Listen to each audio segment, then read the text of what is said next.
नमस्कार, बहुत स्वागत है आपका। मॉर्निंग ब्रेकिंग न्यूज आप देख रहे हैं। मैं हूं आपके साथ ऋतु ज्ञानवानी। सबसे पहले बात बुलेटिन में दिल्ली से बड़ी खबर की। दिल्ली में आज एआईसीसी की बड़ी बैठक होने जा रही है। कमलनाथ समेत एमपी के कई नेता इसमें मौजूद रहेंगे। हार के कारणों पर चर्चा होगी इस बैठक में। पीसीसी चीफ और नेता प्रतिपक्ष पर भी चर्चा संभव है। लोकसभा चुनाव के लिए रणनीति इसमें तैयार की जाएगी। करारी हार के बाद बैठक बहुत महत्वपूर्ण मानी जा सकती है। ये कांग्रेस की बैठक होने जा रही है। इसमें कमलनाथ शामिल होने के लिए पहुंचेंगे और मध्य प्रदेश के कई सारे दिग्गज इसमें शामिल होंगे। हार के कारणों पर समीक्षा होगी, साथ ही साथ 2024 चुनाव पर भी चर्चा होगी। आखिर किस स्ट्रैटेजी के साथ आगे अब कांग्रेस को बढ़ना है, चूंकि अभी तक जैसी भी रणनीतियां कांग्रेस ने तैयार की उसमें कांग्रेस को सिर्फ हार ही हाथ लगी। अब जो है कांग्रेस इस पर मंथन करेगी विस्तार से और उसके बाद अलग तरह की स्ट्रैटेजी के साथ हो सकता है इस बार 2024 के चुनाव में कांग्रेस उतरे।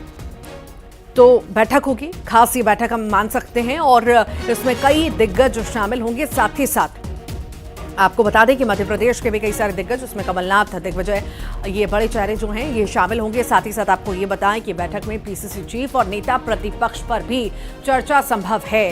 इन दोनों पदों पर चर्चा हो सकती है, पीसीसी चीफ और नेता प्रतिपक्ष पर। लोकसभा चुनाव के लिए भी रणनीति इस बैठक में बनाई जाएगी। तो ये बड़ी बैठक जिसमें हार के कारणों का पता लगाने की कोशिश और चर्चा होगी, जिसमें दिग्गज शामिल होंगे और दिग्गज न सिर्फ मध्य प्रदेश के, छत्तीसगढ़ के भी दिग्गज इसमें शामिल होंगे और विस्तार से मंथन करेंगे। बारी बारी से आखिर बताया जाएगा कहां पर कैसा काम हुआ, किन्हीं कारणों से हार का मुंह कांग्रेस को देखना पड़ा। करारी हार जो है मध्य प्रदेश में भी, छत्तीसगढ़ में भी झेलनी पड़ी कांग्रेस को। तो सभी पहलुओं पर चर्चा होगी विस्तार से। मल्लिकार्जुन खड़गे इस खास बैठक में शामिल रहेंगे और जो छत्तीसगढ़ के और बीजेपी के दिग्गज हैं वो भी इसमें शामिल होंगे।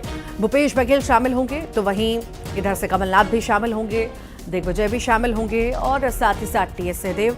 ऐसे तमाम बड़े चेहरे, तमाम बड़े दिग्गज जो हैं आज एआईसीसी की बैठक में शामिल होने वाले हैं।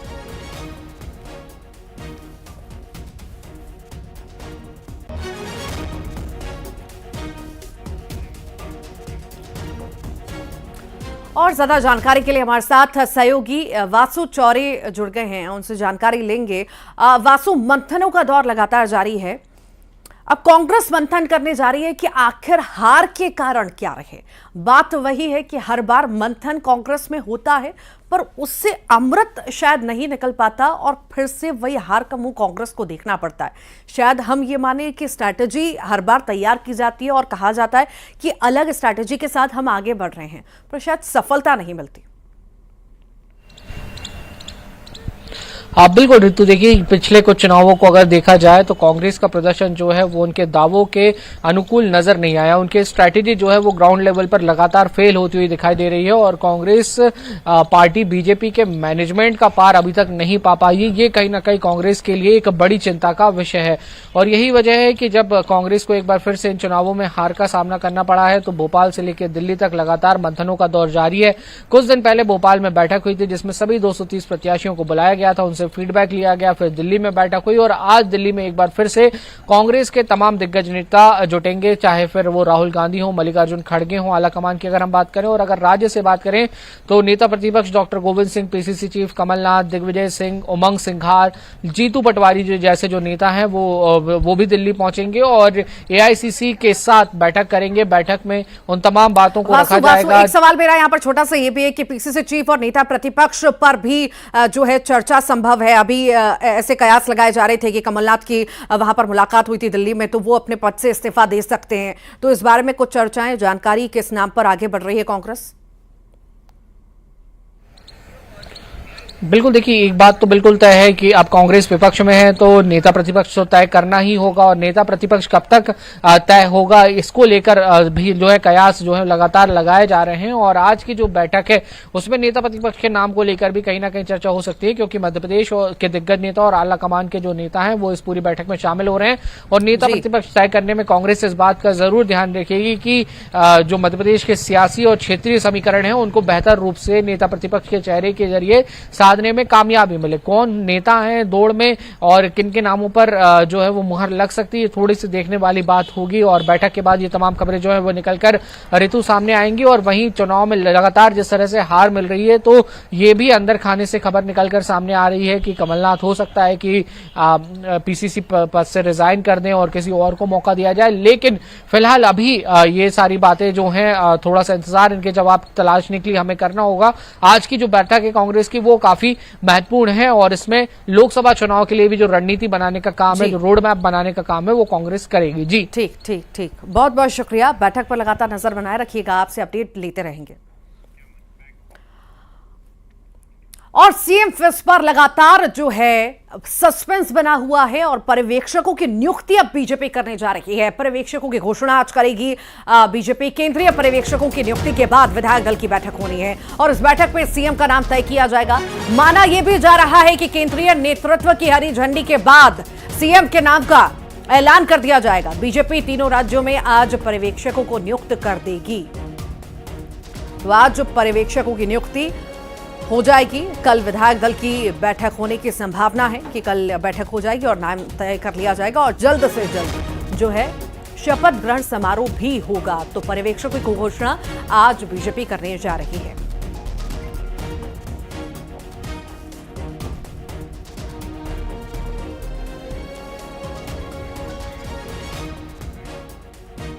और शपथ ग्रहण में पीएम मोदी शामिल होंगे। जी हां, छत्तीसगढ़ आ सकते हैं पीएम मोदी, शपथ ग्रहण समारोह में शामिल भी हो सकते हैं। पीएम मोदी ने न्योता दिया था, शपथ ग्रहण में जनता को शामिल होने का न्योता पीएम द्वारा दिया गया था। लगातार सभाएं हुई, जनसभाएं हुई, रैलियां हुई और इसी बीच बड़ा बयान और बड़ी बात जो है पीएम द्वारा कही गई थी। न्योता जो है प्रधानमंत्री द्वारा दिया गया था आम जनता को भी। तो ये हो सकता है, संभव है, शपथ ग्रहण समारोह में प्रधानमंत्री नरेंद्र मोदी छत्तीसगढ़ आ सकते हैं। बस इंतजार है अब सीएम फेस पर। जैसे ही नाम तय हो जाएगा, शपथ ग्रहण समारोह होना है और उसमें शपथ ग्रहण समारोह कार्यक्रम में प्रधानमंत्री मोदी आ सकते हैं।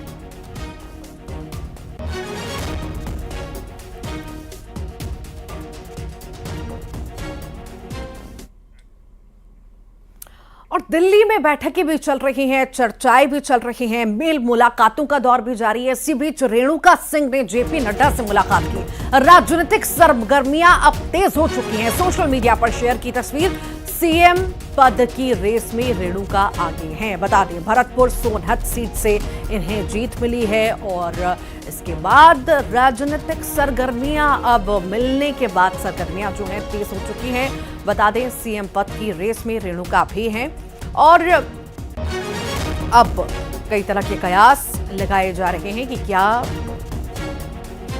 महिला चेहरे पर बीजेपी मुहर लगाएगी, ओबीसी पर या आदिवासी फैक्टर पर, किस पर इस बार खेलेगी बीजेपी, ये देखने वाली बात होगी। हालांकि बीच बीच में बड़े दिग्गजों का मेल मिलाप जो है दिल्ली में जारी है, कई सारे मायने से।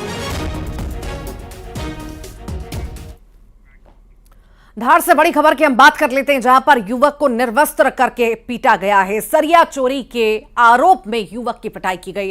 ठेकेदार और उसके दो साथियों ने पीटा पिटाई का वीडियो भी अब खूब वायरल हो रहा है। ये तस्वीरें आपके सामने। 3 आरोपियों के खिलाफ फिलहाल मामला दर्ज हो गया है। पीथमपुर थाना क्षेत्र का ये पूरा मामला हम इस वक्त आपको बता रहे हैं, जहां पर निर्वस्त्र कर युवक की जमकर पिटाई की गई है। सरिया चोरी के आरोप में युवक के साथ मारपीट की गई, उसकी पिटाई की गई। ये तस्वीरें आपके सामने हैं, किस तरह से निर्वस्त्र करके पीटा गया है युवक को। ये तस्वीरें आपके सामने, और ऐसी तस्वीरें हम आए दिन सामने देखते हैं जब जनता खुद ही फैसला कर लेती है कि आखिर गुनहगार के साथ क्या करना है। और कई बार इस मारपीट में जान भी चली जाती है। और कुछ ऐसी ही तस्वीर इस वक्त हम देख रहे हैं पीथमपुर की, जहां पर सरिया चोरी के आरोप में युवक के साथ पिटाई की गई, उसे मारा पीटा गया, निर्वस्त्र करके उसके साथ मारपीट की गई। बड़ी संख्या में ये भीड़ आप देख रहे हैं, आसपास के लोग जो हैं वहां पर जमा होते हुए नजर आए। किसी ने बचाने का प्रयास नहीं किया, किसी ने रोका नहीं, लोग मूक दर्शक बने खड़े रहे, वीडियो बनाते रहे और एक युवक इसे थप्पड़ ही थप्पड़ जड़ता रहा खंबे से बांध करके। ये तस्वीरें धार की इस वक्त हम आपको दिखा रहे हैं, जहां पर लोगों का जमावड़ा, लोगों की भीड़ साफ तौर से नजर आ रही है। पर किसी ने भी हिम्मत नहीं की आगे आने की और युवक को बचाने की। एक युवक मारता पीटता रहा, थप्पड़े जड़ता रहा, पर किसी ने भी बचाने का प्रयास नहीं किया। तो कानून को अपने हाथ में लेना आजकल आम बात हो गई है और कुछ ऐसी तस्वीरें हम लगातार देखते आ रहे हैं कि किस तरह से इस तरह मारपीट की जाती है। ज्यादा जानकारी के लिए नवीन मेहर हमारे साथ जुड़ गए हैं। नवीन, आजकल आम बात हो गई है कानून को अपने हाथ में लेना और खुद ही ये डिसाइड करना कि आखिर किस तरह की सजा गुनहगार को दी जाए। कुछ ऐसी तस्वीर धार से सामने आई है। जी हाँ, बिल्कुल बताना चाहूंगा कि ये पूरी घटना जो है धार के पीथमपुर में सामने आई है, जहाँ पर जो है एक सरिया चोरी के आरोप में एक युवक को जो है तालिबानी सजा दी गई है। दरअसल जो है पीथमपुर से लेकर राउत एक सड़क का निर्माण कार्य चल रहा है और इसमें जो है सरिये और सीमेंट ये सब लगते हैं और इसमें जो एक ठेकेदार ऋषभ जैन है और उसके 2 साथियों सहित एक युवक को उसने सरिया चोरी के आरोप में पकड़ा और पकड़ने के बाद में उसको खंबे से उसको बांध दिया और बांधने के बाद में उसको निर्वस्त्र किया गया। इसके बाद में उसकी जमकर पिटाई की गई।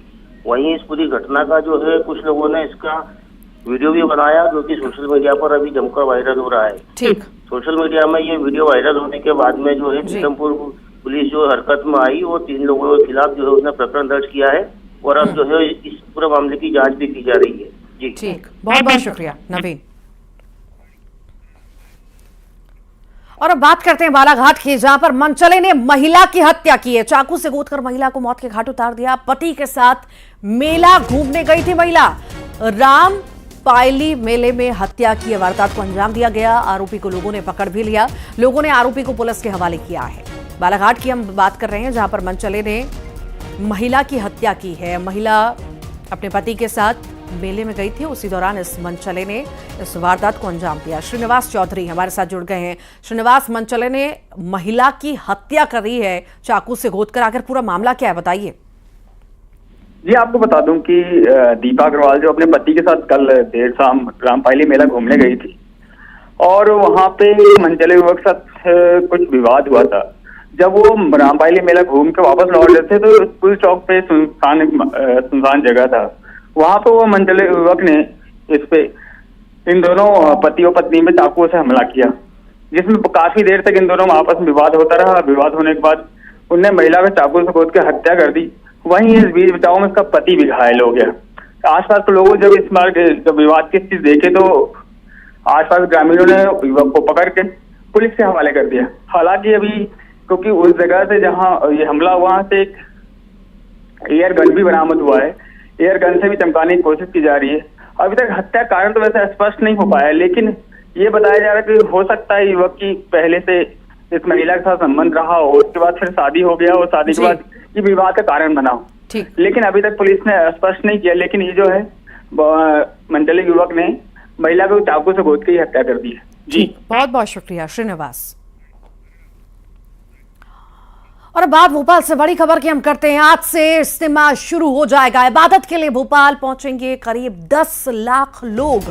भोपाल के ईटखेड़ी स्थित घासोपुरा में इज्तिमा लगने जा रहा है। 8 से 11 दिसंबर तक इज्तिमा चलेगा। 450 एकड़ क्षेत्र में किए गए हैं पार्किंग, कार्यक्रम, डोम, भोजन समेत तमाम इंतजाम किए गए हैं। इबादत के लिए लोग पहुंचने वाले हैं। 11 दिसंबर तक इज्तिमा चलेगा। 450 एकड़ क्षेत्र में ये कार्यक्रम का आयोजन होगा।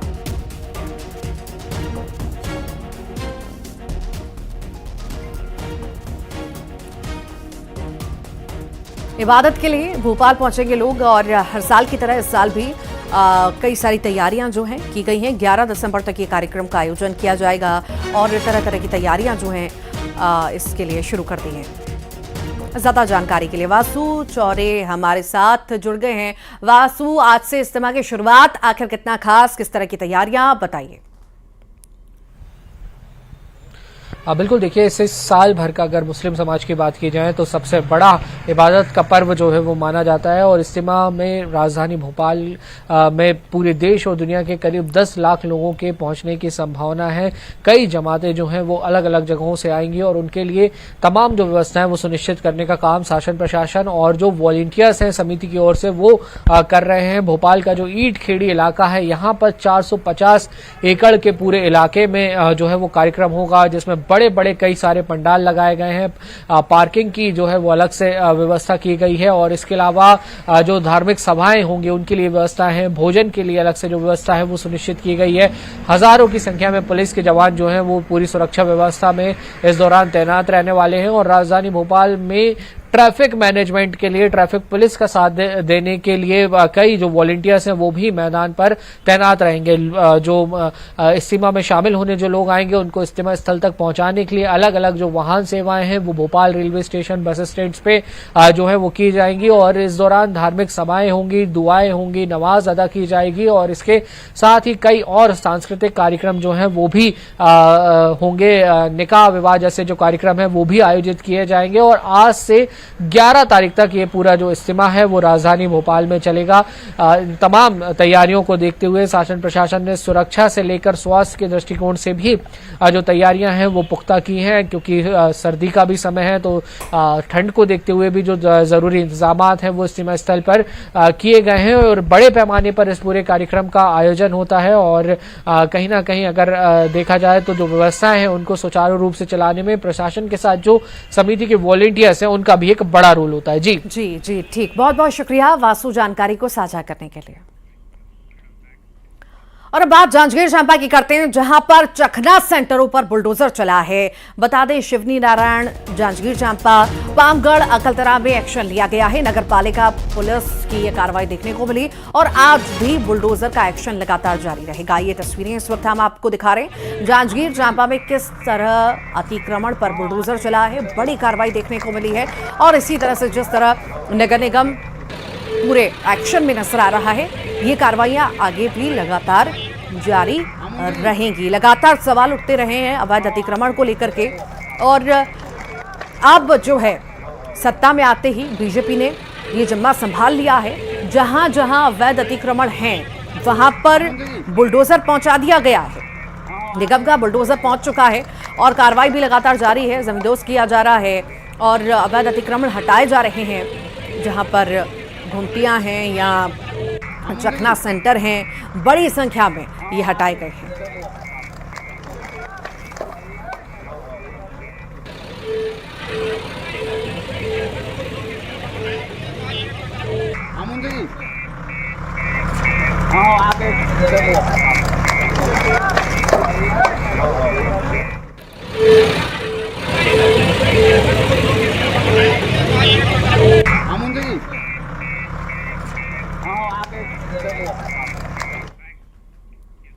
अंबिकापुर की बात करते हैं। यहां पर सरकार के बदलते ही नगर निगम पूरी तरह से एक्शन में आ चुका है। अतिक्रमण पर लगातार बुलडोजर चलाया जा रहा है।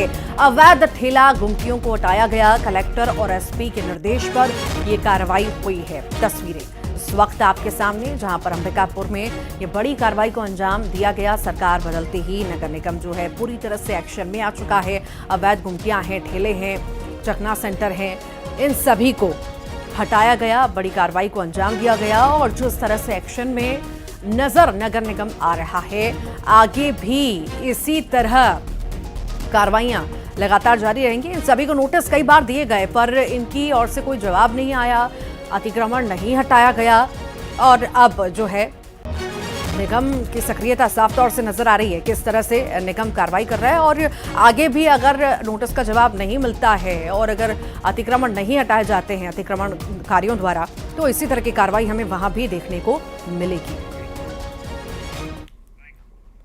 सतना से बड़ी खबर है। शिक्षक राजकरण पटेल पर मारपीट का आरोप लगा है। स्थानीय पत्रकार के साथ मारपीट का ये आरोप है।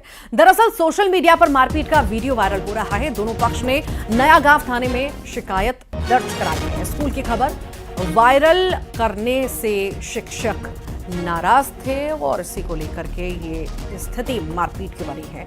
अब मारपीट का वीडियो जो है वायरल हो रहा है। तस्वीरें आपके सामने हैं। स्कूल की खबर वायरल करने से नाराजगी साफ तौर से यहां पर नजर आई है। दोनों पक्ष ने थाने में फिलहाल शिकायत दर्ज करा ली है। और अब बात जबलपुर के कमीशन खोरों की कर लेते हैं, जो जेल को लेकर बड़ा खुलासा हुआ है। यहां सुभाष चंद्र बोस जेल में कैश भेजने का एक वीडियो सामने आया। दो बंदियों के बीच पैसों का लेन देन हो रहा था और कैदियों तक पैसा पहुंचाने के लिए जेल ड्यूटी पर तैनात बंदी परिजनों से पैसा लेते हैं। वीडियो के वायरल होने के बाद दोनों बंदियों पर जेल प्रशासन ने कार्रवाई की है। जेल एक्ट के तहत दोनों पर कार्रवाई की गई है। ये तस्वीरें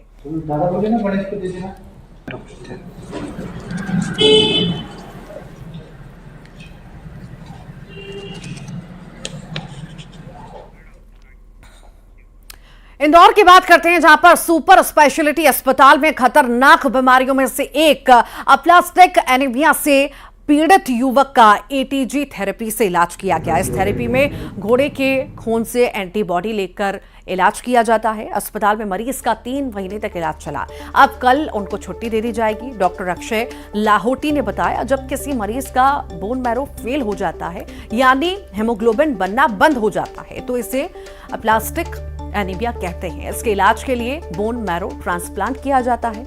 कई बार ट्रांसप्लांट वाले बोन मैरो के जीन्स पीड़ित से मैच नहीं करते।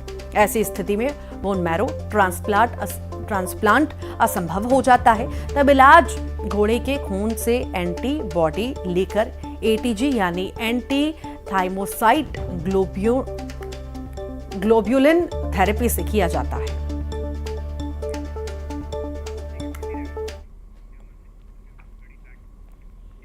और आइए अब देखेंगे खबरों का 2020। छत्तीसगढ़ में शपथ ग्रहण समारोह में